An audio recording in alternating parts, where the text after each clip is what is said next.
The overnight clerk at Pine Hollow Supermart had seen his share of strange things. Teenagers racing carts, drunk truckers mistaking the loading dock for the highway. But nothing like this. At 3:12 a.m., under the flickering parking lot light, a German shepherd sat perfectly still beside the row of metal shopping carts. Rainwater pooled at his paws. His collar tag glinted whenever lightning crawled across clouds. He didn't bark, didn't move, didn't even blink. By morning, half the town would gather to see why the dog refused to leave. And by noon, Pine Hollow would make national news.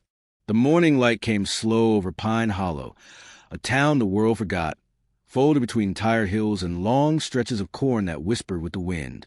The supermarket sign buzzed and hissed, one letter half dead.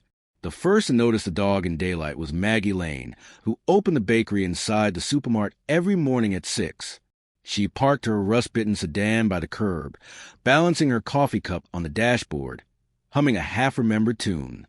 When she stepped out, she saw him, the German shepherd, sitting near the cart returned like a statue carved out of loyalty.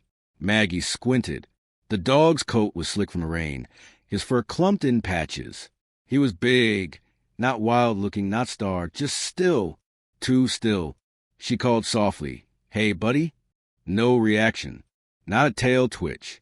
Her breath caught when she noticed a leash snapped halfway down, like it had been torn free. Maggie frowned and reached into her car for her phone. "Poor thing," she murmured. She snapped a photo, thinking maybe someone online would recognize him. Pine Hollow had its own community Facebook group, Population Gossip Central. She typed, "Anyone missing a German shepherd? Been here all night, just sitting by the cart return." Within minutes, the post filled with comments. "Looks like Officer Burke's dog, right?" "No, his retired last year." "Weird. I heard a trucker saw someone leave a dog there last night." By the time Sheriff Owen Burke himself arrived, a tall man with gray threaded through his beard and a voice that could still quiet a barroom. The dog hadn't moved an inch. "Morning, Maggie," he said, tipping his hat. "You called about the shepherd?" Maggie nodded. "He's been here since before dawn. Poor thing hasn't touched the water," I set out. Burke approached slowly, his boots scraping against the wet asphalt. The shepherd's eyes tracked him, intelligent, amber-colored, but empty in a way that made Burke's gut twist. He crouched. "Hey there, boy." The tag on the collar caught his eye. It wasn't a regular pet tag. It was engraved metal, military style. Stamped letters read, K9 Unit, Hunter, badge number 1178, Pine Hollow PD. Burke froze. Hunter. He hadn't heard that name in years. The shepherd had belonged to Officer Aaron Cole, Burke's former partner, a man who'd vanished 5 years ago after a late-night patrol went wrong. Officially, the case had been ruled a resignation and disappearance. Unofficially, everyone whispered the same thing. Aaron ran. Burke swallowed hard. "Hunter," he whispered, testing the name. The dog's ears twitched. For the first time, he moved, a slow turn of the head, eyes locking with Burke's. There was recognition there, and pain. Then Hunter did something strange. He stood, padded toward the line of carts, and stopped beside the second one. He sat again and stared into the hollow space beneath it. Burke followed his gaze. Nothing but shadow, oil stains, and a crushed soda can. Maggie crossed her arms. "What's he looking at?" Burke didn't answer. His pulse thudded slow, but heavy in his ears. By mid-morning, a small crowd had gathered. Cashiers on break, the store manager, a few curious drivers who'd pulled over after seeing the commotion. Someone called a local news station. Another started a live stream. The town loved his mysteries. Pine Hollow was too quiet not to. Burke ordered everyone back. "Give the dog some room." He called dispatch. "This is Sheriff Burke. I'm at Pine Hollow Supermart. I've got Hunter. Yes, that Hunter. Send animal control and tell Dr. Lillian Carter I want her here too." Dr. Carter was the town's vet and Burke's ex-wife. He pocketed his phone and exhaled. "This day just keeps getting better," he muttered. Lillian arrived 20 minutes later, her truck rumbling into the lot, the smell of hay and antiseptic wafting when she opened the door. She looked older than he remembered, or maybe just tired. her hair tied back, eyes still sharp behind wire glasses. "Didn't think I'd ever see this dog again," she said softly, approaching Hunter. "Me neither," Burke replied. Lillian crouched beside the shepherd, her voice gentle. "Hey, handsome boy, you remember me?" Hunter sniffed the air, then pressed his nose against her hand. Maggie smiled faintly. "Guess he does." But when Lillian tried to check his collar, Hunter pulled back, growling low. His eyes darted again toward the carts. That same one. "What's under there?" Maggie whispered. Burke knelt, flashlight in hand. The beam cut through the shadow. For a second, there was only dirt and old leaves. Then something metallic glinted, a keyring half buried in the mud. Burke reached in, pulled it free. 3 keys and a rusted brass tag. Motel 6, room 19. His stomach turned. That motel had been condemned 2 years ago. Lillian frowned. Why would Hunter guard that? Burke's voice came out rough. Because that's where Aaron disappeared. Word spread like wildfire. Reporters arrived by noon, drones buzzing overhead, locals whispering theories like bees around honey. Maybe the dog found something from the old case. Maybe Aaron's alive. Maybe the dog led him there. Burke hated every camera pointed his way. He'd never forgiven himself for that night, the night his partner vanished into the fog beyond Route 9, leaving Hunter behind. He still remembered Aaron's last radio call. "Burke, there's someone in the field. Can't tell who. Wait, they're waving." Then static. Nothing after that. Now, 5 years later, the same dog was sitting here, as if he'd finally come back to finish something. That night, after the crowd dispersed, Burke stayed in his cruiser across the lot, watching Hunter through the windshield. Rain started again, a soft hiss against metal. He tried calling in, asking for backup to check the old motel. Dispatch hesitated. The building was set for demolition, no records on file. "Sheriff," the operator said quietly, "you really think you'll find something after all this time?" Burke's voice was flat. "Hunter does." Around 11 p.m., the dog stood abruptly, his head turned toward the highway, alert, rigid. Then he looked back at Burke, whining once. The message was clear. "Follow me." Burke turned the ignition. The headlights washed over the empty lot as Hunter trotted toward the road, his silhouette cutting through the mist. Burke drove slowly behind him. 2 old ghosts on a forgotten road. The motel came into view, a sagging ruin behind a wire fence. Windows boarded, the sign cracked and hanging sideways. The place smelled of rot and damp wood. Hunter slipped through a gap in the fence. Burke followed, flashlight slicing through the dark. They passed the first row of rooms. Cracked doors, mold street curtains. Then Hunter stopped at room 19. He barked once, then twice. Burke's heart hammered. The door was padlocked, but the hinges were weak. One good shove and it gave way. The beam of light fell across the floor. At first, nothing, just dust, rotting carpet, the ghost of mildew. Then the smell hit, faint, metallic. Wrong. Hunter growled, low and deep. He pawed at something beneath the bed. Burke crouched, lifted the edge of the torn mattress. Underneath, half buried in plastered dust, was a police badge, tarnished, cracked down the middle. Badge number 1177. Aaron Cole's badge. Burke sank to his knees. Jesus Christ. Lillian's voice came from behind him. She had followed, unable to stay away. "You found something, didn't you?" He held up the badge with trembling fingers. "He was here." Hunter whined, pressing his muzzle against the badge, tail tucked low, mourning. Lillian's eyes glistened. "Owen, if the dog came back now, maybe someone wanted you to find this." Burke looked around the room. The mold patterns, the damp floorboards, the silence that felt too heavy. Or maybe, he said quietly, someone wanted to remind me I missed something. Outside, thunder rolled over Pine Hollow again. Hunter sat by the doorway, staring into the night. Somewhere in the distance, faint but distinct, came the echo of another bark. Burke froze. Hunter's ears shot up. That bark, it wasn't his. It was answering. The second bark came from somewhere beyond the trees, low, distant, and carried on the wind like a ghost that refused to die. Burke swung his flashlight toward the noise, heart pounding. "Stay," he muttered to Hunter, though the command felt pointless. The shepherd was already locked in place, muscles taut, eyes fixed on the darkness. Lillian stepped closer to the open doorway. "That wasn't an echo," she said quietly. "No," Burke replied. "That was another dog." They stood in silence, listening. The rain had stopped, but the dripping from the broken gutters still mimicked the sound of footsteps. Every noise felt too sharp, too deliberate. Then the bark came again, closer this time. Hunter bolted. "Hunter!" Burke shouted, running after him, his boots crunching on gravel. The beam of his flashlight caught glimpses of fur, flashes of movement through the brush. Lillian followed, breath ragged. Owen slowed down. But he couldn't. The night had swallowed the shepherd whole, and the only thing keeping him moving was instinct and guilt. They broke through a line of trees into the old service yard behind the motel. The moonlight fell in slivers through skeletal branches.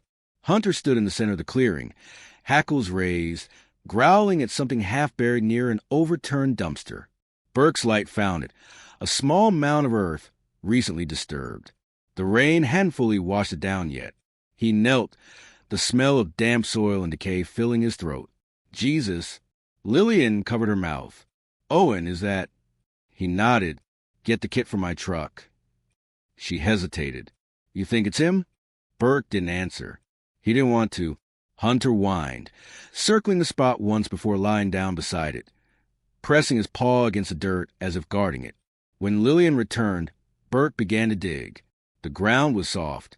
It didn't take long.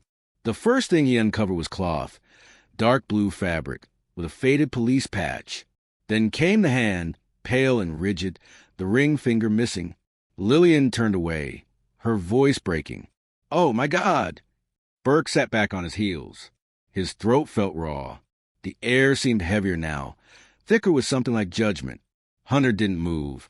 His eyes stayed on the body, ears low. Burke reached out and brushed the mud from the sleeve. The name tag was still there. "Cole," he whispered. "Aaron." By dawn, the entire site was sealed off. State investigators arrived. The motel swarmed with flashing lights and quiet murmurs.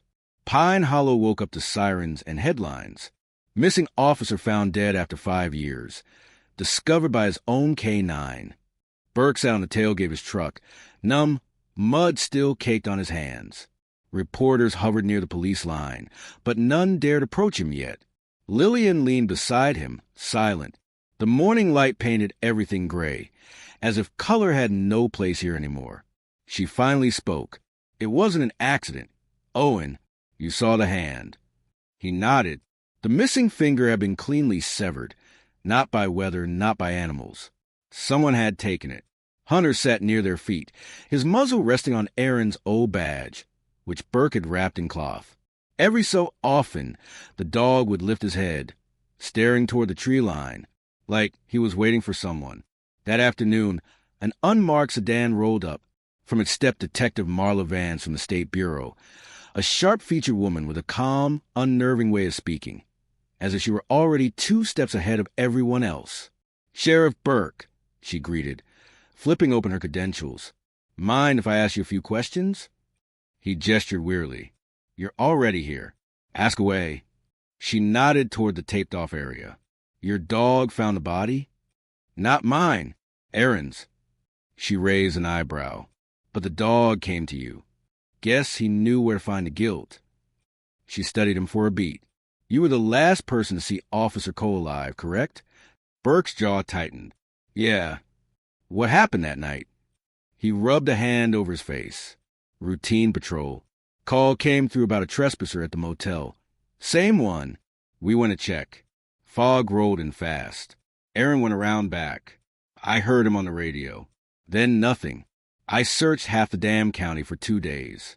They said he ran. I never believed it." Vance tilted her head slightly. "And you're sure it was him on the radio?" Burke frowned. "What kind of question is that?" "The kind I have to ask when there's no record of the call in dispatch logs." He looked up sharply. "What?" She flipped her notebook. "We checked. No call was ever registered from your cruiser that night. Not from his either. Burke's chest went cold. That's impossible. Maybe, she said softly. Or maybe someone made sure it disappeared. Lillian stepped forward, voice tight. Detective, you're not suggesting Owen.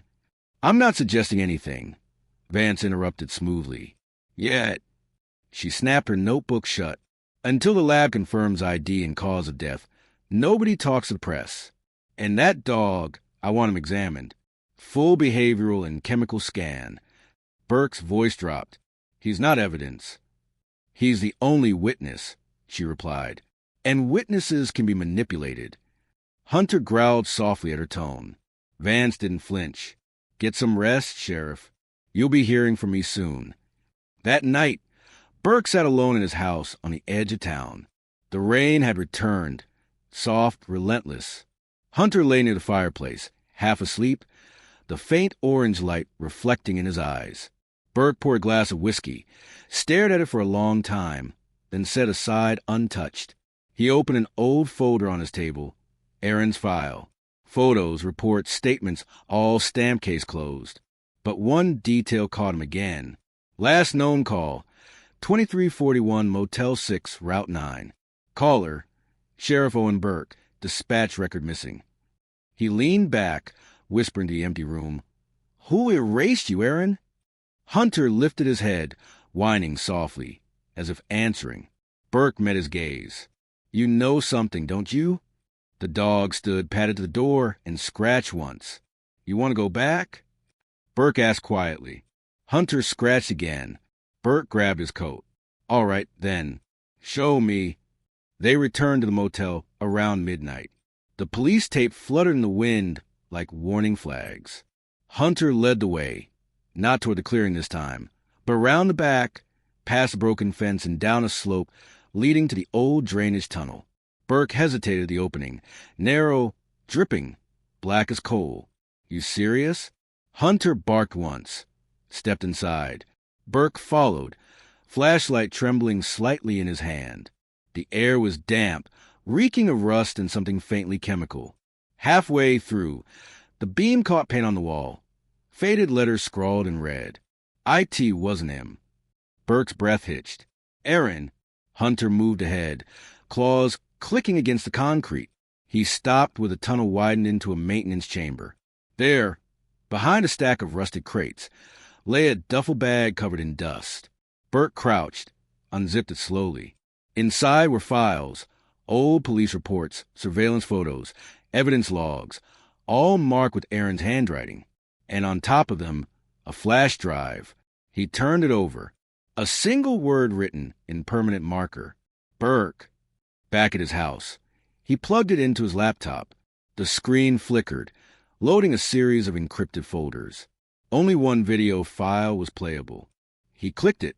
The footage showed Aaron, sitting in his patrol car, rain hammering the windshield. His face looked worn, haunted. If you're watching this, Owen, I was right. Someone inside the department is running something to the motel. Drugs, weapons, I don't know yet. But they're using your name to sign off shipments. I think it's Voss. Burke froze. Voss, his deputy. Still on the force, still trusted. If I don't make it back tonight, find Hunter. He knows where the drop's hidden. Don't trust anyone until you've seen the proof. The video cut to static. Burke sat in silence. His pulse thundered. Deputy Ray Voss had been by his side every day since Aaron disappeared. Helped him search, comforted Lillian, even covered his night shifts. And now, Burke whispered, "You son of a—" A creak interrupted him. He looked up. The front door was slightly ajar. Hunter growled, low and warning. Burke reached for his holster. Empty. A voice came from the dark hallway. Calm. Familiar. Didn't think you'd actually find it. Owen. Ray Voss stepped into the light, rain dripping from his coat, gun steady in his hand. Put the drive on the table, he said. Burke stared at him, disbelief cracking into anger. You killed him. Voss shook his head. No, I stopped him.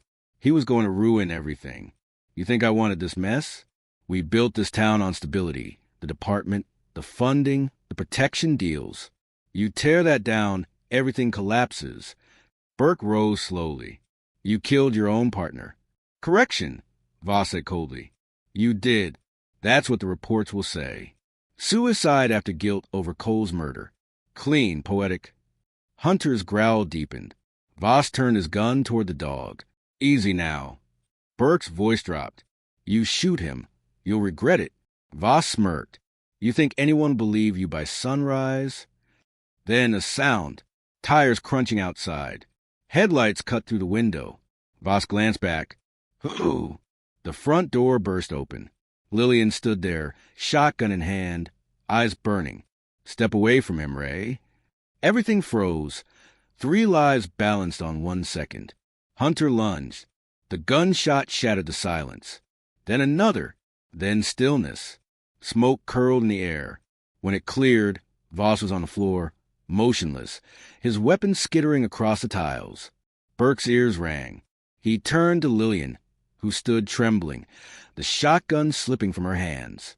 Hunter limped to Burke's side, blood on his shoulder, but still breathing.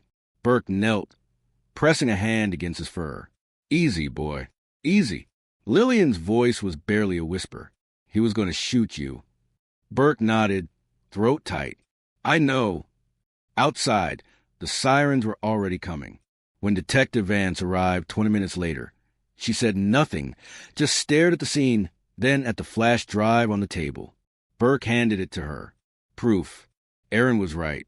She looked at him for a long time, then nodded. You might have just saved your badge, Sheriff. He looked down at Hunter, bandaged and half-conscious. He's the one who saved it. That night, Pine Hollow was quiet again. Burke sat beside Hunter in the clinic, hand resting on the dog's paw. Lillian cleaned the last of the blood from his fur. He'll make it, she said softly. Burke exhaled, his shoulders sagging. He's tougher than any of us. Lillian smiled faintly. Always was. On the small TV in the waiting room, the news anchor spoke over the footage of flashing lights and yellow tape. In a stunning turn, Pine Hollow Sheriff Owen Burke uncovered corruption ring within his own department, following the discovery of a missing officer's remains, thanks to the loyalty of a K-9 named Hunter. Burke reached out, scratching Hunter's ear. You did good, partner. Hunter's tail thumped weakly once. Outside, dawn was breaking again, the same color as the morning when it all began. Only now, the shopping cart return was empty. The seat where the dog once waited all night stood wet and still under the rising sun, a quiet monument to loyalty, loss, and the things we bear that refuse to stay gone. 2 weeks later, Pine Hollow looked normal again. Or at least, it pretended to. The motel had been bulldozed of dirt. The headlines had quieted, and the townsfolk had gone back to their routines, bagging groceries, fixing fences, talking about everything except what had really happened. The sheriff's department ran under new leadership now. The state had forced Burke into temporary leave, pending psychological review. Officially, he was still sheriff. Unofficially, Pine Hollow was done with him. He didn't blame them. Some wounds don't heal when you stitch them. They just learn to hide. Hunter was healing too. His shoulder had scarred over cleanly, though his fur hadn't grown back right. He limped slightly, but his eyes were the same, sharp, watchful, impossibly human. Burke took him out every morning, walking the edge of town before sunrise. He'd stop by the shopping cart, return sometimes, the place where it all started. The asphalt still bore faint stains from the rain and oil. The lights hummed the same dull electric tune. But now there was a small plaque bolted to the post, polished by hand, in memory of Officer Aaron Cole and Hunter, who never stopped waiting. Lillian had installed it herself. She met Burke there one morning, a coffee thermos in hand. He hadn't asked her to come. She just knew he'd be there. You look worse than you did a week ago, she said, handing him the coffee. He gave a faint smile. You always had a way with compliments. She leaned against the railing, sipping her own. They'll reinstate you, Owen. You exposed corruption all the way to the state line. That counts for something. He stared across the parking lot, watching the way the sunlight hit the rows of cars. Doesn't bring him back. No, she said softly, but you gave him peace. That's something most people never get. Burke nodded, but didn't answer. Hunter lay by his feet, ears flicking at the sound of distant traffic. A bird landed on the shopping cart handle, chirped once, and flew away. For a moment, everything was still, too still. That evening, Burke drove to Aaron's old house, now long abandoned, windows boarded, grass grown tall enough to swallow the front porch. He parked out front, headlights cutting through the twilight. Hunter shifted in the passenger seat, restless. Burke turned to him. "You sure about this, boy?" Hunter stared ahead, ears perked. That was answer enough. They stepped out together. The house groaned with every breeze, was swollen from years of rain. Inside, it smelled of dust, mildew, and something faintly familiar, Aaron's aftershave. Burke moved slowly through the living room, flashlight beam gliding across cracked photo frames. One showed Aaron holding a baby, his niece maybe, with Hunter sitting proudly beside him. He touched the glass. "You never told me everything, did you?" The floorboards creaked behind him. He spun, hand instinctively at his hip. But it was just Hunter, standing by the hallway, tail low, staring at something unseen. "What is it?" Burke whispered. The dog padded forward, stopped in front of a closed door. Scratched once. Burke tried the handle. Locked. He exhaled, looked around, then jammed his shoulder into the frame. It gave way with a sharp crack. Inside was Aaron's study, frozen in time. Papers stacked high, a thin layer of dust covering everything. And there, taped to the wall, were photos, dozens of them, newspaper clippings, receipts, maps of Pine Hollow marked with red ink. At the center, a photo of Sheriff Owen Burke. He stood motionless, reading the lines scribbled beneath. "Trust no one. Check the warehouse, Northridge. Voss isn't alone." Burke's mouth went dry. He whispered, "What the hell?" Hunter barked once, sharp, urgent. Burke followed his gaze to the desk. On it lay a sealed envelope, yellow with age, his name scrawled across it. Owen. He tore it open with trembling fingers. Inside was a single sheet of paper, handwritten in Aaron's tight scrawl. "Owen, if you're reading this, I didn't make it out. You were right to doubt them. Voss wasn't the only one. He was working for someone higher, someone funding the department from the outside. Money's coming in through the freight line. Follow the warehouse trail. But don't trust the badge. Not even your own. I kept one last thing where Hunter can find it. He'll know when it's time. You were my best friend. I'm sorry I doubted you. Aaron." Burke lowered the letter slowly, every word sinking like a stone in his chest. "Not over," he muttered. Hunter whined, nudging his hand. "No," Burke said quietly. "We finish it." The Northridge Freight Warehouse sat at the edge of the county, abandoned for years, according to city records. But as Burke pulled up just after midnight, faint light glowed from inside. He killed the engine, heart pounding steady. Hunter growled low, nostrils flaring. Burke checked his revolver, one bullet chambered, another in his pocket. He wasn't here for a firefight. He was here for the truth. They slipped inside through a side door. The air was thick with the smell of oil, dust, and something else, money. Stacks of crates lined the floor, each stamped with Agri Supply, import. But inside weren't tools or grain. They were packed with sealed bundles, cash, drugs, and weapons. Burke's stomach twisted. "Jesus." A voice echoed from above. "You shouldn't have come here, Owen." He turned the flashlight upward.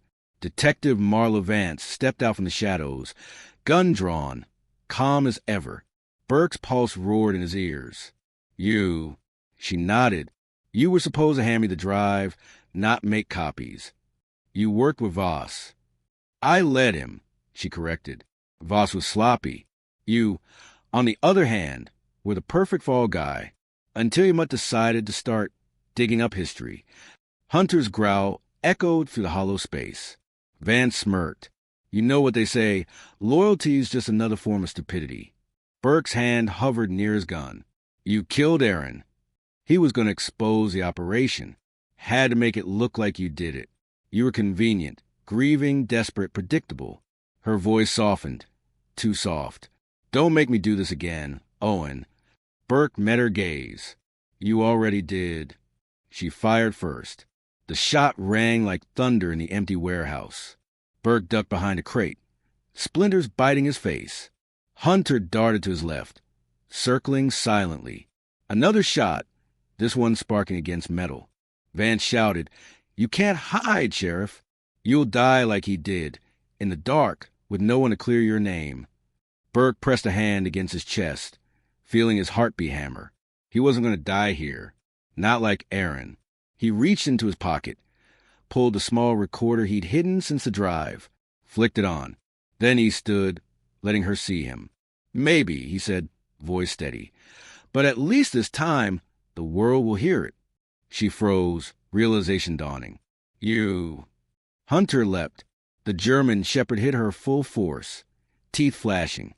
The gun went off once, then clattered across the floor. Burke rushed forward, grabbing it, training it on her. "Don't move." Vance struggled under Hunter's weight, eyes blazing. "You think anyone will believe you?" Burke's voice was cold. "They don't need to. You just confess." He lifted the recorder, red light blinking. Her expression crumbled, the first crack in her composure. Then she laughed. Quiet, bitter. "You always were too sentimental." Burke shook his head. "No, just loyal." By dawn, it was over. Vance was in custody. The warehouse had become a crime scene. State police filled the place like ghosts sweeping through old sins. Burke stood outside, arms crossed, eyes hollow with exhaustion. Lillian pulled up, stepping from her truck. "I heard," she said softly. He nodded. Aaron was right. All of it. She looked past him, where Hunter sat beside the cruiser, muzzle bandaged again but alert. And him. "He found the last clue," Burke said, just like Aaron said he would. She smiled faintly. "Maybe that's his curse and his gift." Burke looked at her, really looked, and said, "Maybe it's ours too." Later that day, Burke returned to the cart, returned one last time. The sky was washed clean after the storm. The asphalt shimmered faintly under the sun. Hunter trotted beside him, tail low but steady. Burke crouched, placing Aaron's badge beneath the plaque. "He deserves to stay here, where you found him." Hunter sat down beside it, eyes fixed on the horizon, the same posture he'd held that first night. Burke whispered, "You can rest now, partner."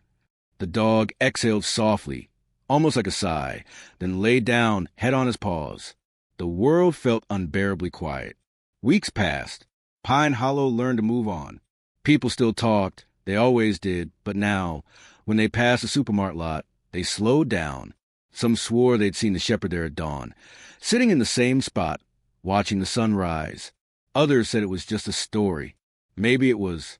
But if you stood there long enough listening, you might hear the faint jingle of a tag in the wind, and the whisper of a man's voice saying, "Good boy."